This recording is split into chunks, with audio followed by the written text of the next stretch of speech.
Okay, so honestly, if you guys told me I would enjoy a movie about a vampire on a boat, I would probably laugh at you guys, but a little to disbelief, I actually thoroughly enjoyed this film a lot. The Last Voyage of the Demeter, my gosh, I just found this movie so refreshing. There's so many great nuances about this movie. I just want to go ahead and thank you guys so much for all the support on my recent movie reviews and even gaming videos. They've been doing tremendous this last month. We got membership, and it's just been an exciting time for my YouTube channel. You've all just been so very supportive, and I just want to give you guys my thanks, and I hope to continue to make some great content for you. But for now, we will be discussing The Last Voyage of the Demeter, which was just a phenomenal film. The film was directed by, and I'm sorry if I butcher this, Andre Overdahl, and the story being written by Bragi Schutte Jr. I do believe that this film plays a part with the actual Dracula novel. I believe it takes place out of a small, very section of a story made into a feature-length movie, which I didn't really mind going into it. I was a little worried, but after watching this movie, I want more. And this movie teases so much more. I just want to dig into it like a vampire digs its teeth into a neck. That was a weird analogy. If you are a hardcore animal lover, or if you just have a hard time with being squeamish about certain things, I would not recommend this movie, which kind of sucks because this movie needs a lot of love, it needs a lot of attention, but there's just some scenes that I feel like they push a little too far. Corey Hawkins as Clemens.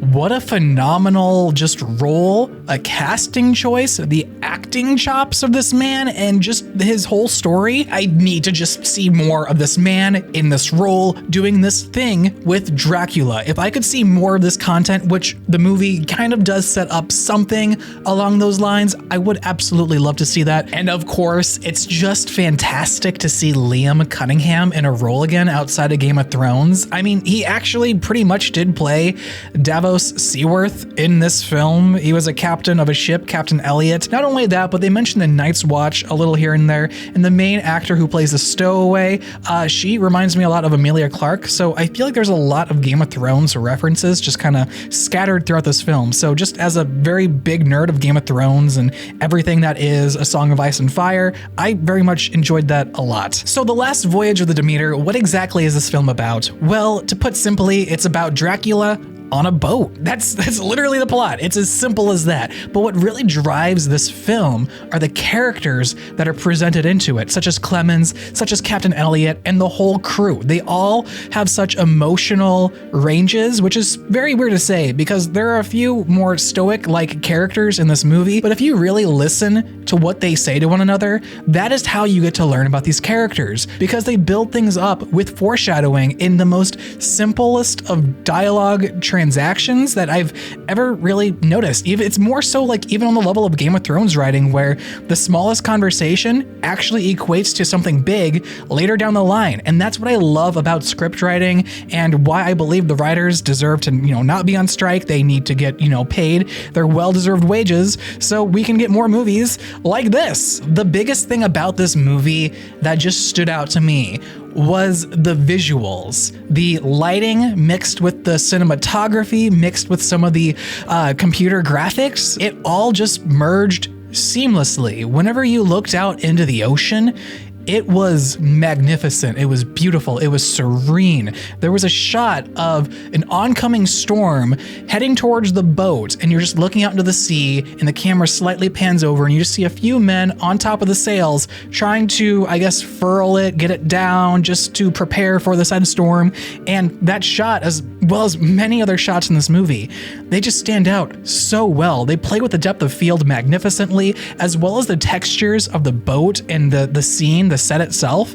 It just really applies to the camera lens. And on top of that, the fog, the mist, how the lights cast through the windows, it feels dreamy. It feels like almost like a memory. I know I kind of said that in my review for Oppenheimer, but this movie takes it on a much deeper level. I thoroughly enjoyed this a lot more than I thought I would, because I walked into this movie thinking to myself, I'm not gonna like a movie about a vampire just killing people on a boat.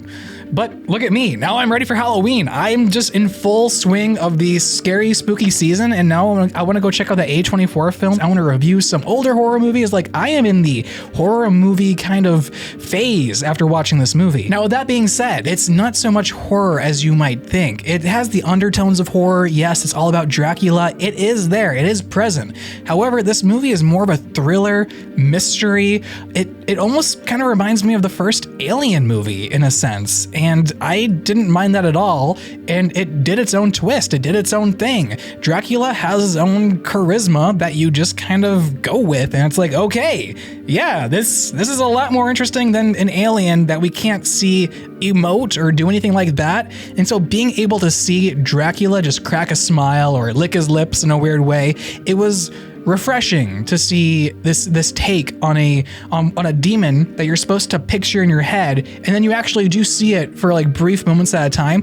I really do enjoy the aspect of filmmaking because it makes you think more about what the vampire should look like, and then you see it in those really small glimpses that you do, and it's like, oh, okay. And then even then, he's dark, casted with shadows, and you still have to fill in those blanks with your imagination. So no matter what, this creature, this Dracula guy, he's someone that you don't really know what he looks like. You kind of follow the crew's perspective because throughout this movie, they don't even know who's doing all this. They're like, Dracula? No. I don't believe you. Each and every actor in this film did something for me that made each and every one of them stand out, which was just so fascinating to me because usually I watch a movie and it's like, don't care, kind of care, you're the main character, don't really care. Because at some point down the line, we actually have to care about some of these characters. And unfortunately, some of them just don't get fleshed out as much as you would like. It is just a little under 2 hours of a film. So yeah, we don't get everything we want, but for the characters that we need to focus on, we do gain a lot of traction with them. Honestly, I was just very taken back by this movie in such a deep and beautiful way. And a lot of the representations this movie had just absolutely connected with me. And then on top of that, yeah, the filmmaking, it's just magnificent. And I don't think this movie had a high budget, not as high as your normal average huge blockbuster movie would. So on top of everything, this just gives me so much inspiration to continue watching films, making films, discussing films.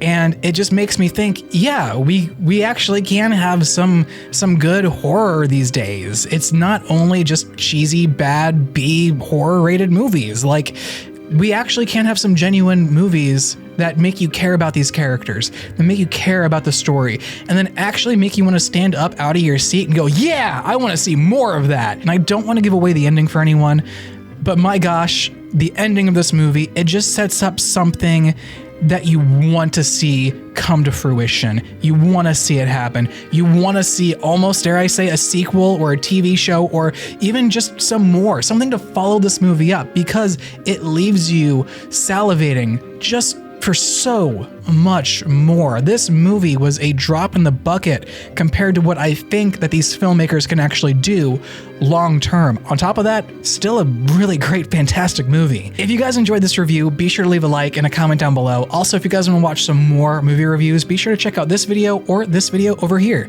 Other than that, my name's Austin, and I will see all of you guys in the next one. Take care.